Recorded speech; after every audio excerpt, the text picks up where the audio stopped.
This tutorial will show how to create figure 5.4 in section 5.3, the Michaelis-Menten Kinetics. As you can see here, figure 5.4 plots both the quasi-steady-state solution and the full numerical solution. To generate the quasi-steady-state solution, we're going to use the dsolve function in Mathematica. For the full solution, we will use the mass toolbox.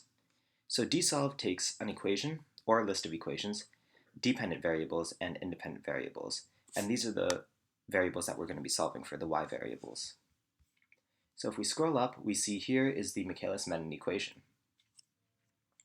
So we use dsolve, and our equation is negative k2 times e naught times s of t, because we know that we're solving for s as a function of t. So everywhere in here we need to have s as a function of t, divided by km plus s.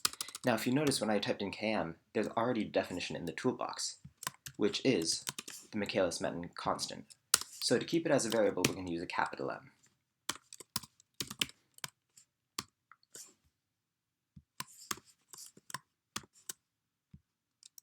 And this is ds dt. So in Mathematica, we put that as s prime of t. So if we see what the full form that Mathematica sees when you write s prime of t, you see it's the first derivative of s with respect to t.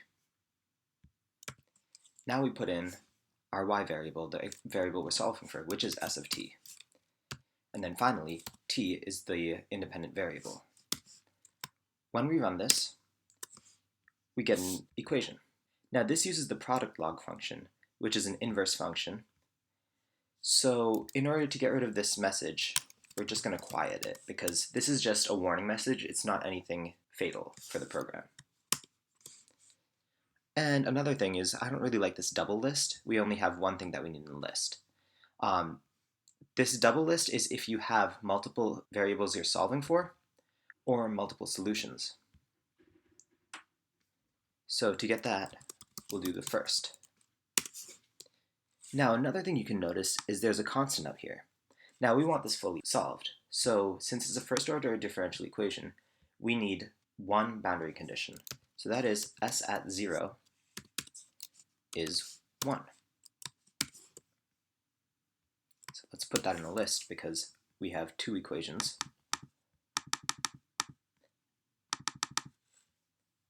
And we need the equations in a list. So now when we solve it, here we see that we have a constant. So if we look back at the graph, we see that we're also plotting x, the intermediate concentration. So the equation for x is e naught times s over km plus s. So this one we don't need to solve since it actually has the concentration as a function. So to get this, we say e naught times s of t. Now I'm going to keep it as a function of t, and I'll show you why later, over km plus s of t. Now we already have a solution for s of t, so what we can do is call this here solve for solution, and slash dot replace all instances with sol. So what this does is it replaces all instances of s of t with this formula. And you get that, which is the concentration of the intermediate.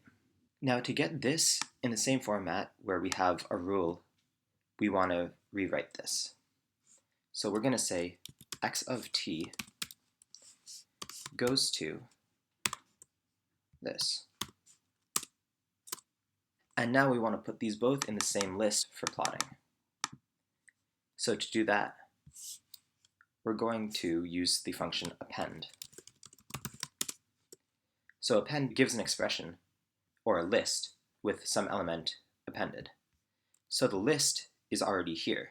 So we're going to say append sol, and we have this that we're appending to it.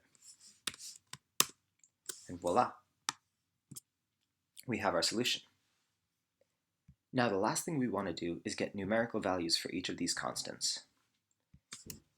So according to the figure below, we can use Km is 1, K2 is 1, and E naught is 1 over 100. And now we can plot this.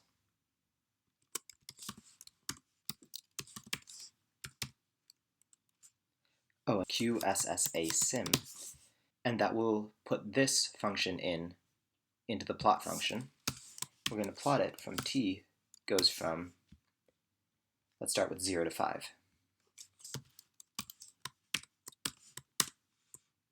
Seeing as it's always at 1, you can see here, this is actually pretty much always at 1. So we're going to use the plot range option and go from 0 to 5 and 0 to 1. And you can see that it's pretty much at 1. Now let's move it all the way out to 700 as in the second graph.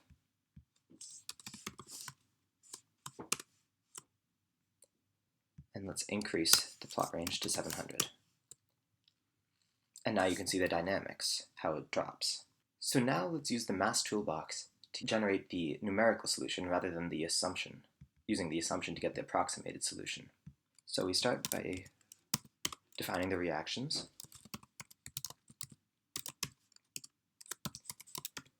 V1 is enzyme plus substrate, reversibly goes to the intermediate.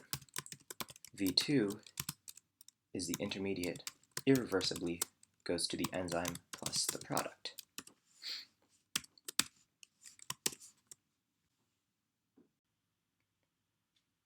And now we'll construct the model with these reactions.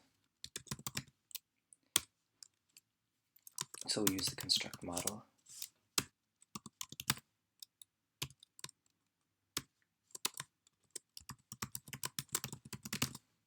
And we're going to designate the initial conditions as before. So for the substrate, it will be 1. For the enzyme, it will be 1 over 100.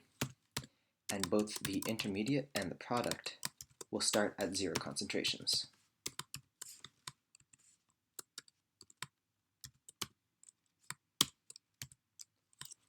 And then we also designate the parameters. So K V1 will be 2, K V2 will be 1, and KEQ V1 will be 2. Now we don't need a KEQ for V2 because it's irreversible. So now we simulate it.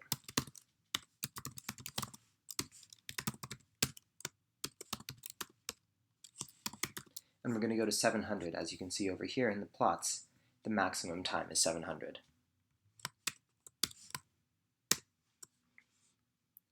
Now we don't really care about the fluxes, we only care about the concentrations for the plots that we're making. So we're going to just call the first element of the simulate list. And I'm going to use the @ which is the same thing as using first applied to this expression. @ is just a shortcut for quick coding. And so now we have a set of rules for these metabolites for the numerical solution, and we have a set of rules here for the metabolites for the quasi-steady state solution. Now we'll plot them on top of each other. So we start with the quasi-steady state solution. So here we have S of t and x of t.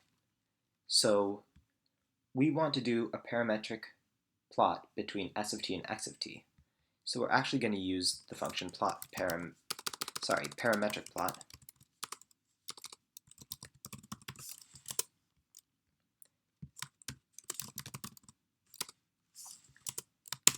Which takes in a list of functions and then a t, tmin, and tmax.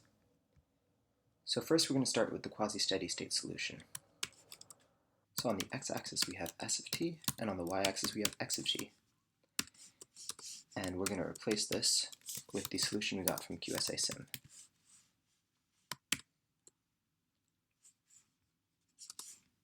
So to see what this looks like, we have that, which is a function for x and a function for y of t.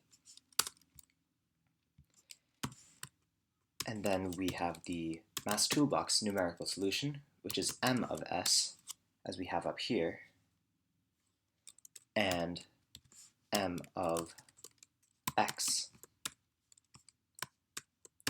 replaced with sim, which is what we called this up here. And this goes from 0 to 700. And we're going to set the plot range to go from 0 to 1 on the x version and 0 to 0.005 on the y.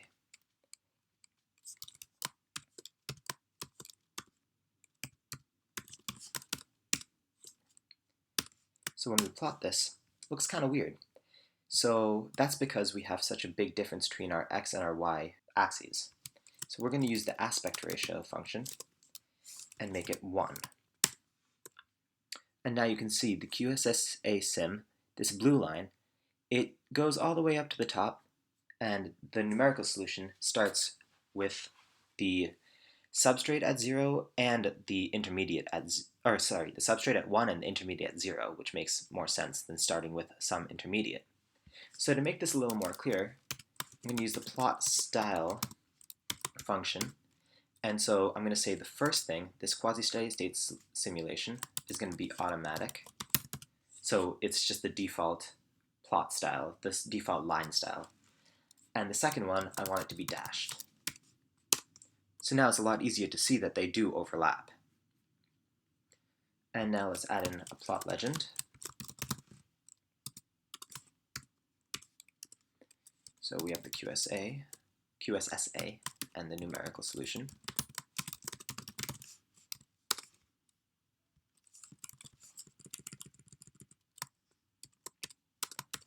And a plot label.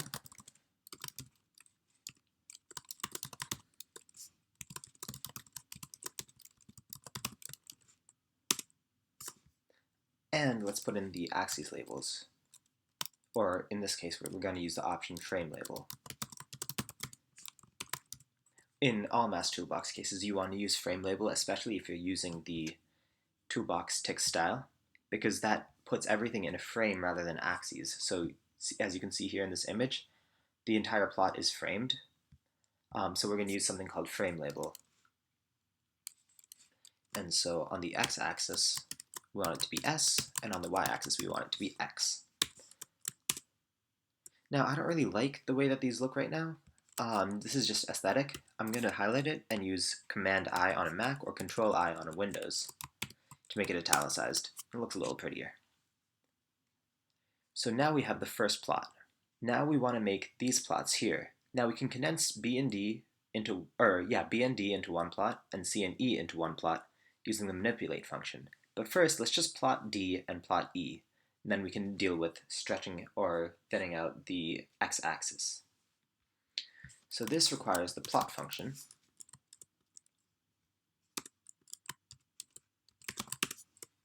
So that takes a function, an xmin, xmax, or a list of functions. We're going to use that version. So we want to use, for this one, we want the substrate. So we're going to take s of t /.qssa-sim, and then for the other one, for the second function that we're plotting, we're going to be plotting the numerical solution on top of the quasi-steady state solution. So we want m of s with the numerical simulation. So again, if we want to see what this actually looks like, you have one function here, which is the dsolve, the approximated solution, and here we have the exact solution numerically solved. And it's going to plot these two on top of each other. And we're going to say from t goes from 0 to 700.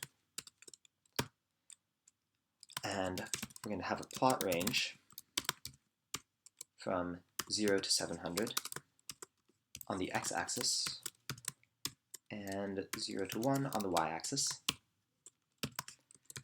Plot label is going to be substrate concentration.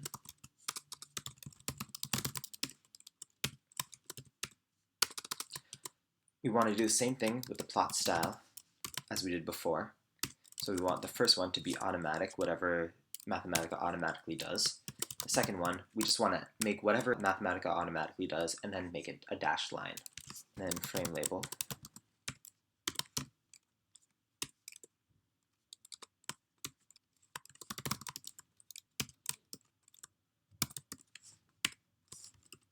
And we're going to italicize it again.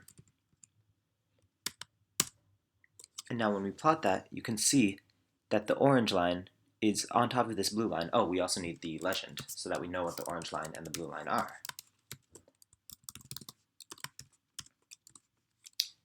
QSSA and numerical solution. And now you can see both of them look almost exactly the same. Oh yeah, so from 0 to 700 it looks like this plot, and from 0 to 5 it looks like this plot here.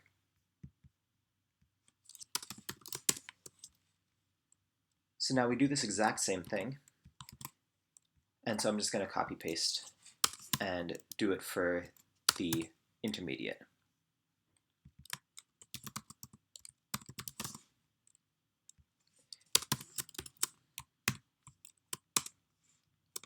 Oh, and we need to change the plot range for the intermediate because see, it only goes from 0 to 0.05. 0.005 is the maximum value.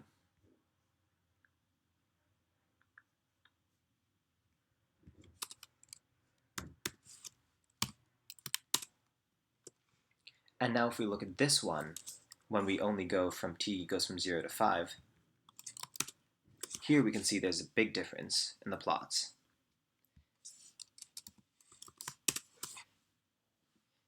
Now I'm going to take all this code and put it together. So let's start with, we don't need this or this.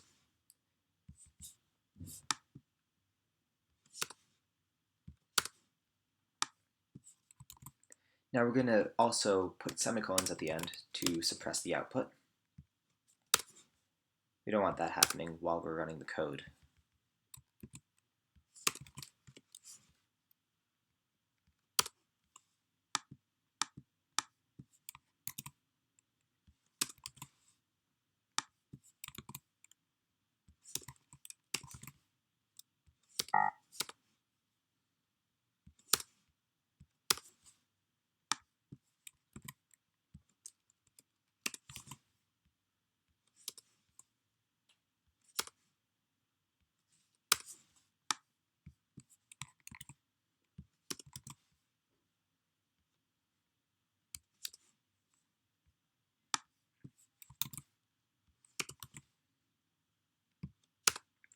Alright, so this is all the code just put into one block. Now we're going to use the module function again to make sure that everything is inside the scope of just this block.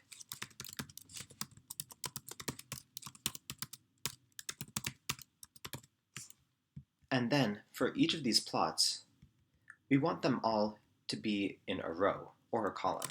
If we use the function row, we need to put them all in a list. So we put commas between them because they're in lists now. And this function will put them all in a row. However, if your screen size isn't big enough to fit them all in a row, it'll put it automatically into a column. But if you increase your window size, it'll start to put them into rows.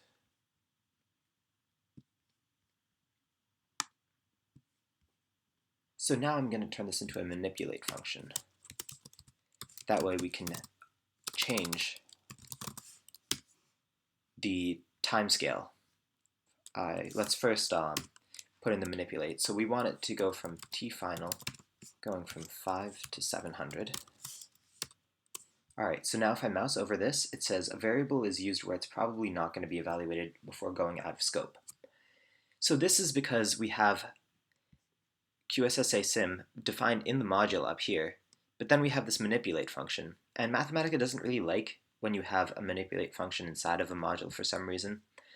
Usually red can mean bad for your code, but in this case it still works. So if that happens when you're using manipulate, don't be too worried. So now when we run this, we get an error. Okay. Because our module is not closed. If you look before when I had the module open, it was red here, highlighted red, so it told me what was wrong. And now we can use the slider. Oh, we need to make sure that the slider actually does something. So here we're going to say, we're going to plot from 0 to t final instead of 700. Here from 0 to t final. And here to t final. Now we can see when we increase t final, we change the plots. Now let me increase this window size just a little bit to make it easier to see. Now I don't really like how here you can't really see too much in the substrate concentration or in the intermediate concentration. You can't really see it too well. So I'm going to make the plot range also go only until t final.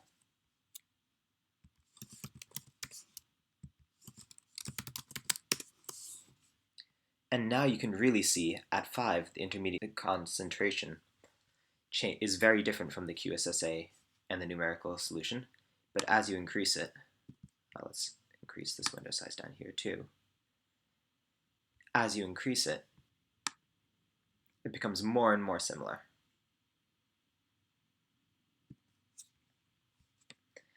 Now the last thing we want to do is on the left side say fast transient and on the right side say slow transient.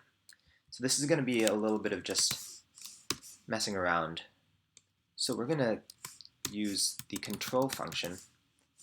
If you want to see how this special code that I'm writing right now is implemented, you can look into the help file for manipulate. They have tons of examples of ways that you can manipulate things differently, and you can link to different controls. So I'm wrapping this in a control and then a row because at the end I want it to say slow transient.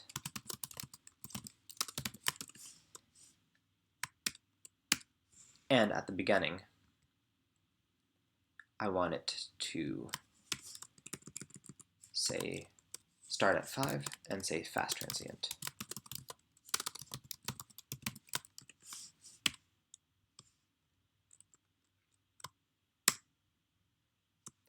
Now I don't really like this here. It's too close, so I'm going to add this thing called a spacer, which just gives a space as big as I want, and I'm going to say 5.